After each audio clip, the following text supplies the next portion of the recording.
Hello, my name is Jessie. I am a student from Italy and I have come to London to learn English. London is a big city full of history and beautiful places. I am excited to be here and want to share my story with you. It is a sunny day in summer.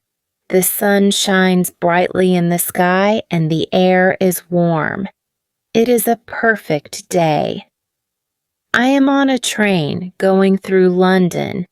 The train moves fast and makes a loud noise as it goes. I look out of the window and see tall buildings and green parks. London is very beautiful. On the train, there are two men sitting opposite me. They are talking to each other in English. I listen to them and try to understand what they are saying. I know some English words, but it is hard to understand everything. I am still learning. I think to myself, I want to speak English well. I look at the men and want to talk to them. I am a little scared, but I want to try. I take a deep breath, smile at the men, and say, "Hello, my name is Jessie." My voice is a little quiet, but the men hear me. They stop talking and look at me. They smile back. "Hello, Jessie," one of the men says. I feel happy. I am speaking English. I want to tell them more about me, so I say, "I am from Italy." The men nod. They understand me. This makes me feel good. I try to think of more words to say, but it is hard. I only know simple English. The men are very nice. They speak slowly for me and use easy words. I start to understand more of what they are saying.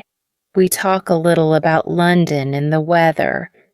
It is a nice conversation, and I am learning. Soon, the train stops at a station. This is where I get off. I stand up and say goodbye to the men. "Goodbye, Jessie," they say.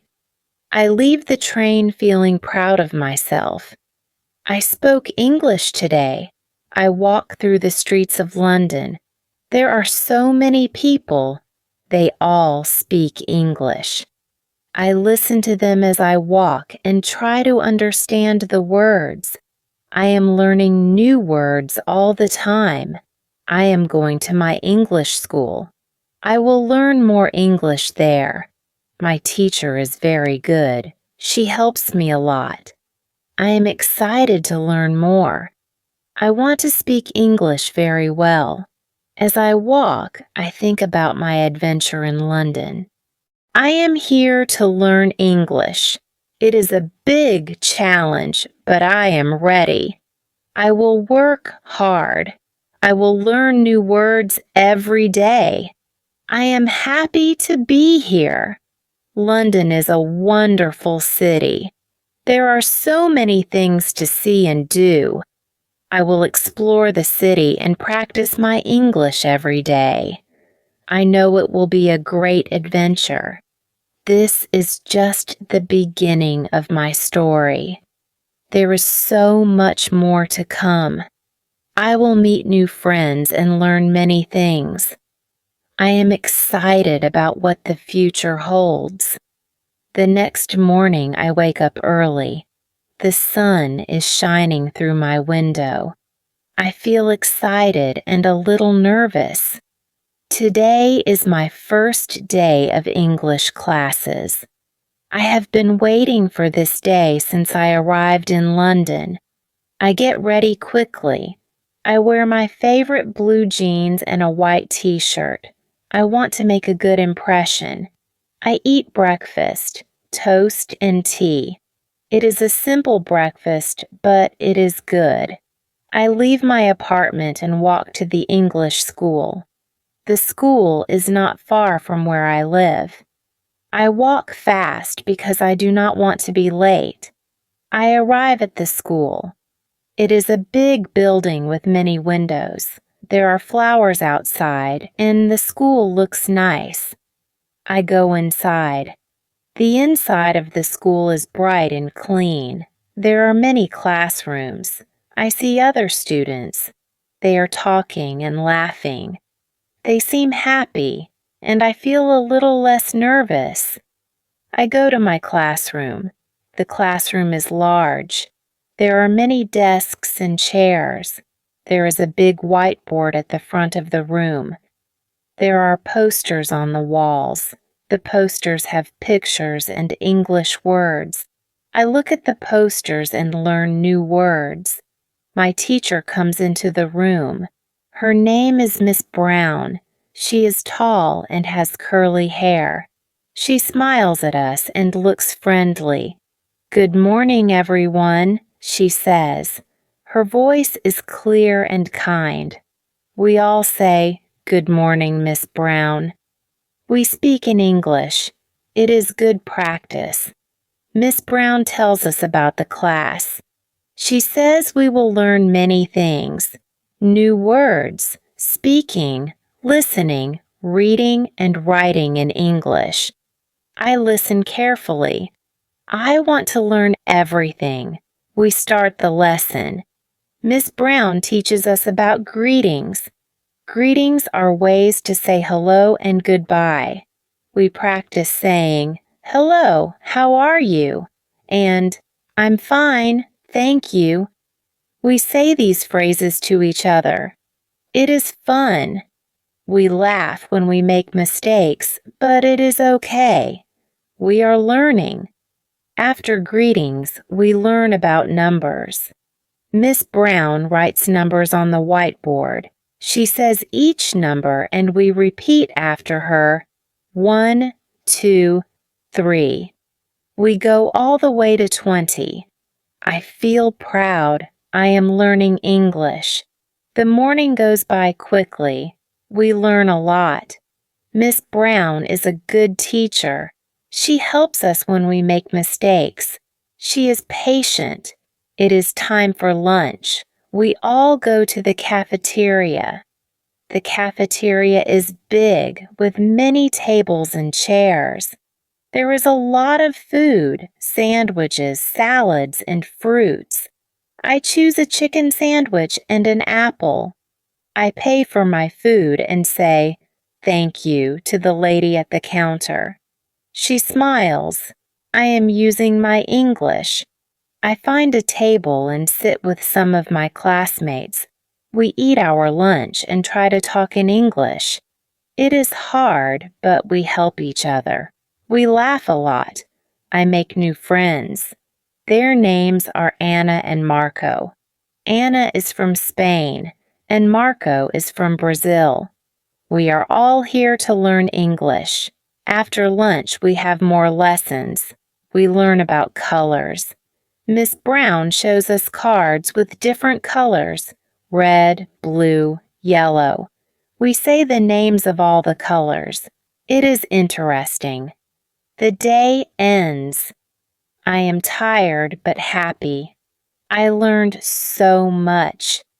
I say goodbye to Miss Brown and my new friends. "Goodbye. See you tomorrow," I say. I feel good. I spoke English today. I walk home and think about my day. I am happy to be learning English. I know it will be hard, but I am ready. I will work hard. I will learn more every day. I am excited for what comes next. This is just the beginning of my journey. I have so much more to learn, but I am not afraid. I am in London. I am learning English. I am living my dream. I walk more and see a game stall. The game is to throw rings over bottles. If you get a ring over a bottle, you win a prize. It looks fun, so I decide to try. I go to the game stall and say, "I want to try this game." The man at the stall gives me some rings. I throw the rings. It is hard, but on my last try, I get a ring over a bottle. I win. The man gives me a small stuffed animal, a teddy bear. It is cute. I say, "Thank you." I am happy. I won a prize and spoke English. I feel more confident. I talk to more people. I ask them about the food and the games. I listen to their stories. Everyone is friendly. They speak slowly for me, and I understand more and more. I spend the whole day at the event. I listen to music, eat some food, try different games, and talk to many people. I practice my English a lot. As the day ends, I feel tired but very happy. I met new friends, learned new words, and practiced speaking English. It was a great day. I go home and think about the day. I realize that speaking English is not just in the classroom. It is everywhere, in the park, at the stalls, and with new friends. I am excited for more adventures. I want to learn more and speak better. I know I will. Every day is a chance to learn. Every day is a chance to speak English. This day at the community event was special. It was more than just fun. It was a day of learning and growing. I will remember this day and look forward to more like it. A few weeks after the community event, I hear about an English-speaking club. This club meets every week, and people from different countries come together to improve their English. I think this is a great opportunity for me, so I decide to join the club. The first meeting is on a Thursday evening. The club meets in a small cafe in the city. The cafe is cozy and welcoming, with books on shelves and paintings on the walls. It feels like a good place to learn. I am nervous as I walk to the cafe. I worry about speaking English with strangers, but I remind myself that everyone is there to learn, just like me. I arrive at the cafe and see a group of people sitting around a large table. They are talking and laughing, and they seem friendly. I take a deep breath and walk over to them. A woman sees me and smiles. She stands up and comes over to me. "Hello," she says. "Are you here for the English-speaking club?" Her voice is warm and welcoming. "Yes, I am," I reply. My voice shakes a little, but I am proud of myself for answering. "Great. I'm Anna. I organize the club meetings. Come join us," she says, leading me to the table. Everyone greets me with smiles and hellos. I feel a bit more relaxed. Anna introduces me to the group. She tells them my name and where I'm from. I wave and say, "Hi, I'm Jessie. Nice to meet you all." They nod and smile, and some introduce themselves too. There are people from France, Brazil, Japan, and many other countries. It's like a small world in one room. The club meeting starts. Anna suggests a topic for the evening: favorite places in London. One by one, people start talking about their favorite places and why they like them. They talk about parks, museums, and historic sites. Some speak fluently, while others search for words, but everyone listens patiently. When it's my turn, I feel my heart beating fast, but I remember what I want to say. I talk about the London Eye, the view from the top, and how beautiful London looks. I make some mistakes, but people nod and smile. They encourage me. I feel a sense of achievement. After the discussion, we play some English language games. We play a game where we have to describe a word without saying it, and others have to guess the word. It's challenging, but fun. I laugh a lot. I also learn new words. As the meeting ends, I feel happy and proud.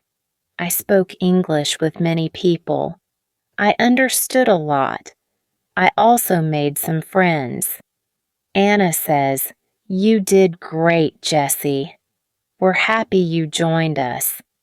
I thank Anna and the others. I say goodbye and promise to come back next week. As I walk home, I think about the meeting. I realize that speaking English is not just about knowing the words. It's about connecting with people, sharing stories, and learning from each other.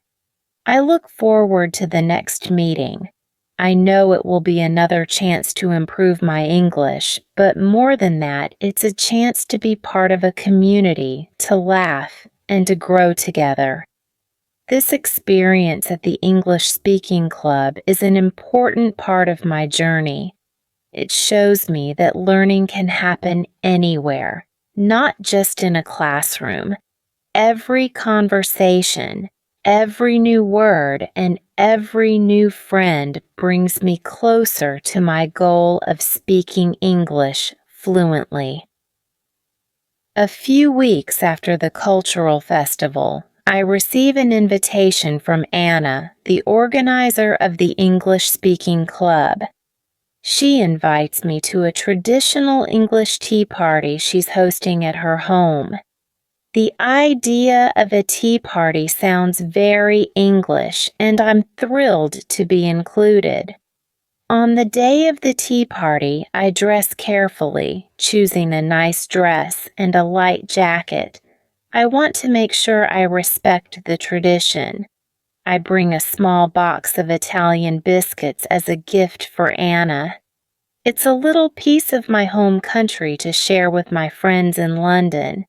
Anna's house is in a charming part of London with rows of beautiful old houses. I ring the doorbell, feeling a mix of excitement and nervousness.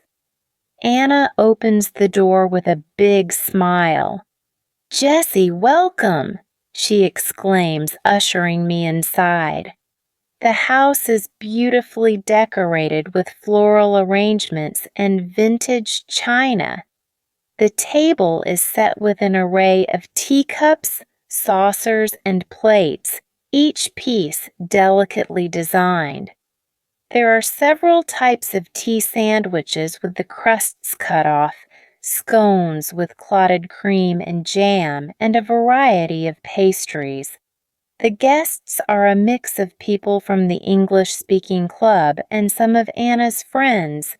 Everyone is dressed nicely, and the atmosphere is cheerful yet refined. I greet the guests, practicing my English greetings and small talk. "Lovely to meet you. What a beautiful home. The tea looks wonderful." I'm using phrases I've learned in class and from conversations with friends. Anna explains the history of the English tea tradition as she pours tea for us. She speaks clearly so I can understand most of what she's saying. I learned that afternoon tea became popular in England in the 1840s, thanks to Anna, the Duchess of Bedford. It started as a small snack to bridge the gap between lunch and dinner, but soon became a social event. We talk about our favorite types of tea and share stories from our own cultures. I talk about Italian coffee culture and how it compares to English tea traditions. I'm nervous about making mistakes, but everyone is kind and patient. They're interested in hearing about Italy, and I feel proud to share a part of my culture with them. As we enjoy the tea and treats, I listen to the conversations around me. I pick up new vocabulary related to tea and British customs, like Earl Grey, Darjeeling, scones, and petit fours, adding to my growing English vocabulary. After tea, we move to the living room for more casual conversations. I find myself chatting with a few guests about our experiences in London. I'm surprised by how much I'm able to understand and contribute to the conversation. My confidence in speaking English grows with each word. When it's time to leave, I thank Anna for the lovely afternoon. "Thank you, Anna. This was a wonderful experience," I say, feeling grateful for the opportunity to participate in such a traditional English event. Anna smiles warmly. "I'm so glad you enjoyed it, Jessie. You're always welcome." As I walk home, I reflect on the afternoon. The tea party was not only a delightful cultural experience, but also a significant milestone in my English learning journey. I navigated conversations, learned about traditions, and felt a deeper connection to English culture. This tea party will remain a cherished memory of my time in London. It symbolizes how far I've come, not just in learning a new language, but in finding a place in a new community. I look forward to more experiences like this, where I can immerse myself in the culture, practice English, and build lasting friendships. Part 8. Jessie volunteers at a charity event. A month after the delightful tea party, I see a notice at the English-speaking club about a charity event. The event is organized to support a local library, raising funds to buy new books and resources. They need volunteers to help on the day of the event. I think this is a perfect opportunity to give back to the community that has welcomed me so warmly. So I sign up to volunteer, excited about the new experience. The event is a large book sale held in a community hall near the library. There are also games for children, a bake sale, and a small stage for live music performances. The atmosphere is lively and bustling. When I arrive, I meet the volunteer coordinator, Mrs. Thompson, a kind and energetic lady who assigns me to the book sale section. I'm tasked with arranging the books on tables, assisting customers in finding specific genres or titles, and handling sales. I'm nervous about the responsibility, especially the need to communicate effectively in English, but Mrs. Thompson reassures me with a gentle smile. "You'll do great, Jessie. Just ask if you need any help." The doors open and people start pouring in. I greet the customers with a smile, saying, "Hello, welcome. Let me know if you're looking for something specific." My initial nervousness fades as I interact with more people. They're patient and appreciative of my efforts to help. I find myself engaging in short conversations, answering questions about the books, and even recommending some of my favorite reads. During a quiet moment, a little girl approaches my table looking for books about space. Her curiosity reminds me of my own fascination with the stars and planets. I kneel down to her level, pointing out a few books with bright illustrations of the solar system. "These are about space," I tell her, trying to convey my enthusiasm through simple words. Her face lights up with a smile. She picks a book, saying, "Thank you." That small interaction fills me with joy and a sense of accomplishment. Throughout the day, I learn a lot from the other volunteers and the attendees. I pick up new vocabulary related to books and charity work, like fiction, nonfiction, fundraiser, and donation. I also learn about the importance of community centers and libraries in London, places where people come together to learn and share. As the event comes to an end, Mrs. Thompson gathers all the volunteers to thank us for our hard work. She announces the total amount raised, and everyone cheers. The success of the event is a collective achievement, and I feel proud to have been a part of it. On my way home, I reflect on the day. Volunteering at the charity event was more than just an opportunity to practice English.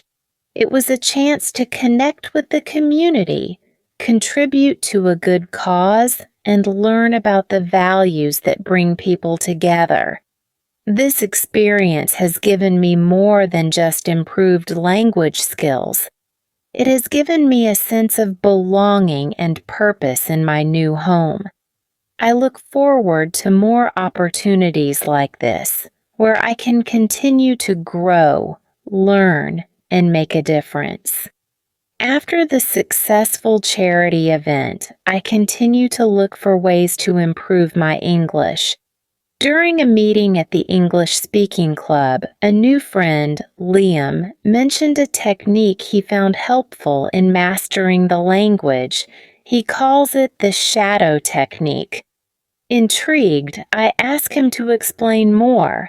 Liam describes the shadow technique as listening to a native English speaker and simultaneously repeating what they say, trying to match their pronunciation and intonation as closely as possible. "It's like you're the speaker's shadow," he says with a smile. You follow their speech closely, mimicking their rhythm and tone. Eager to try this new method, I decide to incorporate it into my daily routine. The next morning, I choose a podcast in English, one that features slow, clear speech suitable for language learners. I put on my headphones, press play, and begin to shadow the speaker, repeating their words just after they say them. At first, it feels strange to talk to myself, and I struggle to keep up with the speaker. But as I persist, I start to notice improvements in my pronunciation and fluency. The rhythm of English becomes more natural to me, and I find myself catching nuances in intonation that I hadn't noticed before. Encouraged by my initial success, I make the shadow technique a part of my daily language practice. I experiment with different types of content, including news broadcasts, TED Talks, and even snippets of dialogue from English movies and TV shows. Each type of content presents its challenges, from the formal tone of news presenters to the colloquial speech in movies. But these challenges only serve to enrich my learning experience. One day, I decide to take my practice a step further by recording myself while shadowing. Listening back, I can hear where my pronunciation differs from the native speakers, giving me specific areas to focus on improving.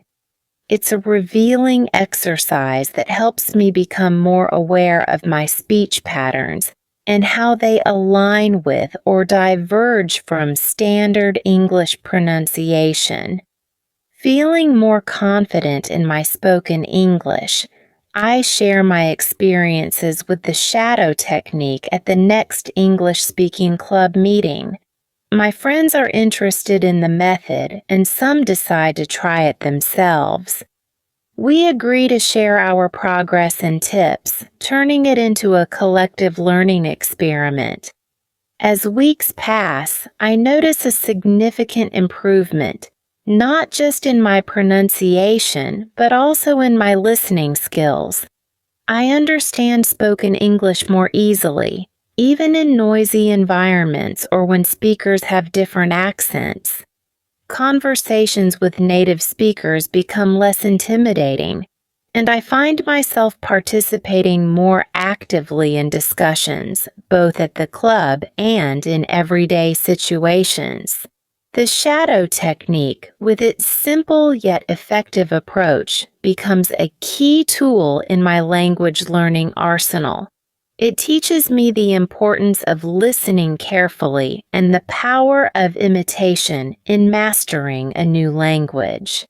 This experience reinforces my belief that learning English, or any language, is not just about memorizing vocabulary and grammar rules. It's about immersing oneself in the language, embracing its sounds and rhythms, and finding joy in the process of becoming a part of a new linguistic world. In this part of Jessie's story, her discovery and application of the shadow technique highlight the importance of innovative and immersive methods in language learning. Future segments could explore Jessie's adventures as she takes on new challenges, such as preparing for an English proficiency exam or participating in a public speaking event, continuing to showcase her growth and resilience in the journey of mastering English. After experiencing success with the shadow technique, I become more open to exploring various learning methods. One day, while browsing the internet for additional resources, I come across a list of highly recommended English learning apps. Intrigued by the promise of combining learning with technology, I decide to give them a try. I download a couple of apps that offer a range of features, from vocabulary games and grammar exercises to interactive stories and real-life conversation simulations. The apps are user-friendly, with engaging interfaces and clear instructions. I start with a vocabulary game, which challenges me to match words with their meaning. The game is fast-paced and fun, and I find myself quickly absorbed, trying to beat my high score while learning new words. Encouraged by the initial enjoyment and learning potential, I delve deeper into the apps. I explore a feature that simulates conversations, where I can choose different topics and engage in dialogues with virtual characters. The conversations are designed to mimic real-life situations, such as ordering food at a restaurant, asking for directions, or making small talk. This interactive aspect provides me with a safe space to practice conversational English without the fear of making mistakes in front of others. One of the apps offers short interactive stories where I can decide the outcome by choosing different paths for the characters. These stories not only enhance my reading comprehension, but also introduce me to idiomatic expressions and cultural nuances. I enjoy the process of making decisions in the stories and seeing the consequences unfold.